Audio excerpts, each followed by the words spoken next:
भट्टी साहब, अब ये जब से एस्टेब्लिशमेंट न्यूट्रल हुई है उसके बाद से ये ऐसा एक धमाचौकड़ी मची हुई है हर तरफ से, समझ नहीं आ रही करना क्या है, ऐसे लग रहा है कि जैसे वो न्यूट्रल ना हो तो वो फिर मामला ठीक ज्यादा बेहतर रहता है। नहीं, वैसे इस पे भी सवाल उठ रहे हैं अभी। मुझे एक्सप्लेन करें। मुझे लगता है हिलाली साहब वो सवाल भट्टी साहब से किया गया है। हिलाली साहब एक सेकंड थोड़ा टाइम दीजिएगा, भट्टी साहब रिस्पॉन्ड करें फिर मैं आपकी तरफ आती हूँ। जी भट्टी साहब। मुझे लगता है पाकिस्तान में न्यूट्रल है ही कोई नहीं। मुझे तो आज की हेयरिंग सुन के लग रहा है, मेरी समझ में नहीं आ रहा। एक तरफ आप कह रहे हैं आर्टिकल 5 है, गद्दार गद्दार मुल्क दुश्मन गैर मुल्की।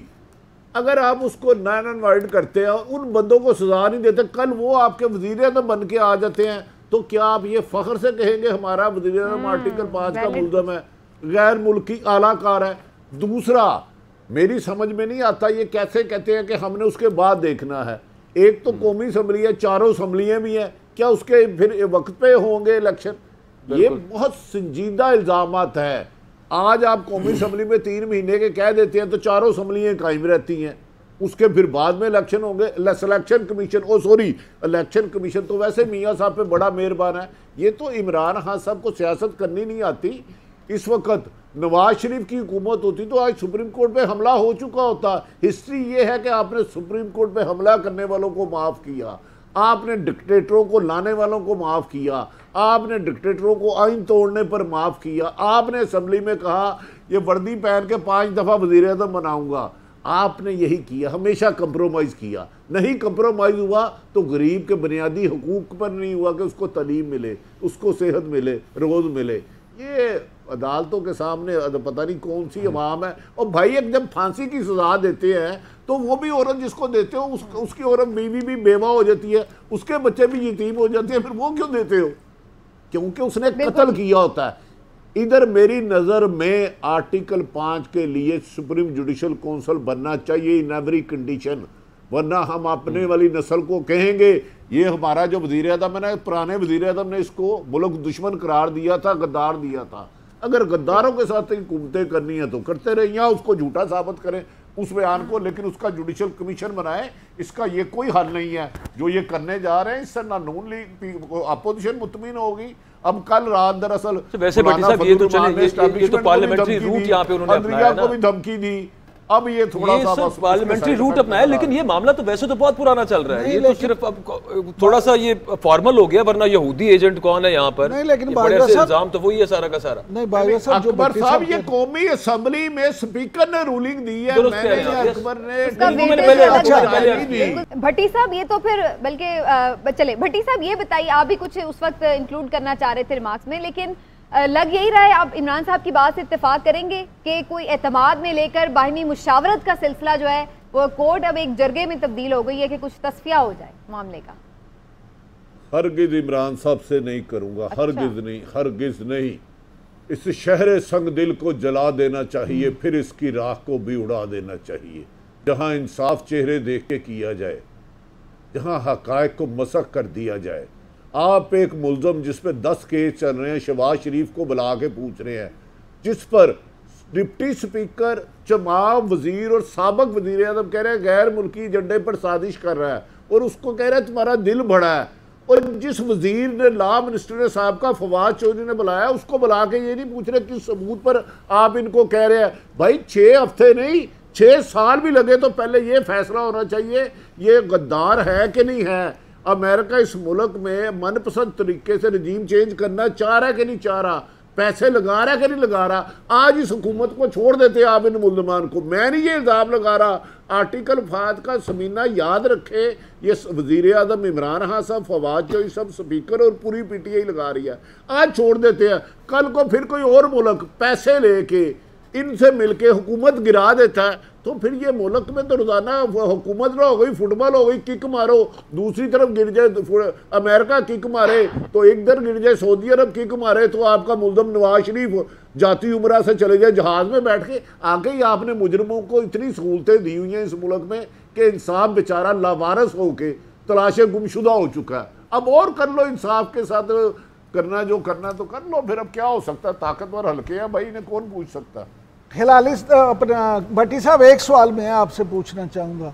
मैंने जो बात की है आप और जो बात आप कर रहे हैं, मैंने तो ये कहा है कि मुझे क्या महसूस हो रहा है कि अदालत किस तरफ जा रही है। ये अलग बात है कि ठीक क्या गलत। जो आपने बात की है, आप जब ट्रांसमिशन में शामिल नहीं थे, एग्जैक्टली यही मौकफ मेरा भी है। लेकिन मेरे मोहतरम सिर्फ सुन ले, हम ना देखे, हमारा सहाफियों का एक इशू है, हर एक की अपनी इंडिपेंडेंट राय है और मैं आपकी राय का एहतराम करता हूँ और मैं हमेशा जो मेरे मुखालफ हो, लेकिन मैं कह रहा हूँ खुदा का वास्ता ये संजीदा एलिगेशन वजीर आज़म इमरान खान ने और स्पीकर ने, जहाँ कानून साजी होती है, जहाँ मेरे और आपके लिए वहाँ कहा कि आर्टिकल 5 के मुल्ज़म है, उसके लिए 6 साल लगे। पहले उसका कमीशन बनाए सुप्रीम कोर्ट की अदालत में, खुददार और आइन शिकनों के नारे पे इलेक्शन होगा। इमरान ये बात भट्टी साहब गद्दार तो मैं बिल्कुल नहीं कह रहा, लेकिन इन पे छोटी सी रकम है $16 बिलियन जिसकी समाअत अब्दी तौर पर मुलतवी होती है और हो रही है। वो इल्जाम है जिस रियासत के इदारे एक सीधी ओपन एंड शट केस का फैसला नहीं कर पा रहे और वो उसके मुल्ज़मान मुमकिन आइंदा हमारे हुक्मरान भी हों, तो गद्दारी का फैसला कैसे होगा?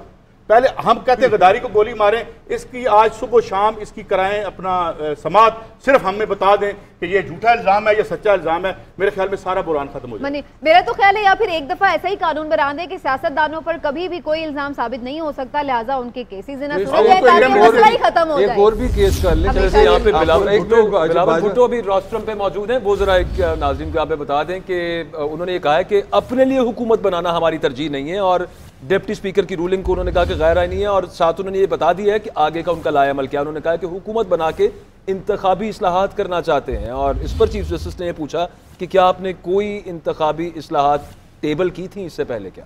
जी हाँ, ये बड़ा इंटरेस्टिंग है कि उन्होंने बताया कि वो क्यों हुकूमत बनाना चाह रहे थे और चीफ जस्टिस ने फिर उनसे पूछा भी कि इस्लाहात के लिए कोई बिल जमा करवाया, कोई तजावीज़ आपने दी, कानून के मुताबिक ही चलेंगे और जो तजावीज़ दी गई हैं उन्हें 7:30 बजे तक ले आए। चीफ जस्टिस ने ये भी उनसे कह दिया और फिर इसके साथ साथ डिप्टी स्पीकर की गैर कानूनी रूलिंग ने वज़ीर आज़म की जमहूरियत पर सवाल उठाया है। बिलावल ने इस पर ये उन्हें कहा, तो काफ़ी सारी चीज़ें हैं जो बीच में इस मुकदमे में आ रही हैं। बेसिकली बात शुरू हुई थी स्पीकर की रूलिंग से, लेकिन फिर उसमें आर्टिकल 5 का मामला भी आया है, फिर उसके बाद हुकूमत बनाने इलेक्शन में जाने के हवाले से भी बात हुई है। तो काफ़ी सारी चीज़ों को अंडर डिस्कशन तो लाया गया है, लेकिन देखना ये कि फैसला जो आता है वो किस स्पेसिफिक इशू के ऊपर आता है।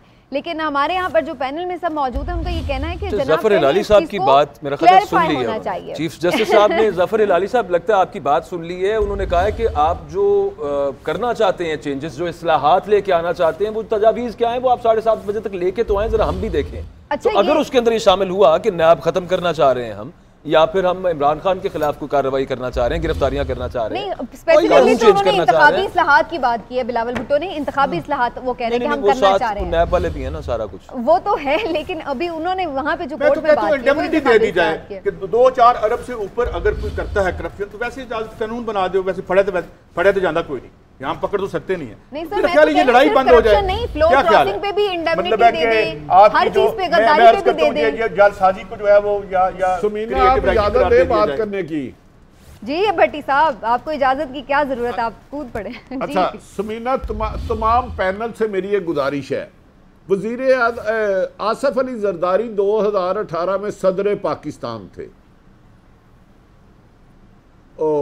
पीपल्स पार्टी की 13 में मैं माफी चाहता हूं, इलेक्शन हुए, आसिफ अली जरदारी ने सदर होते हुए कहा, हुकूमत उनकी थी वफाक में, कि ये आरओ के इलेक्शन है, जाली इलेक्शन है, फ्रॉड इलेक्शन है। जो हुकूमत 5 साल रही और उसका सदर अपना हो आसिफ अली जरदारी और वो इलेक्शन कराए, तो वो खुद कहे आरओ के धांधली के इलेक्शन है, उसको बुला के पूछ रहे हैं कि बताएं इलेक्शन शफाफ हो गए।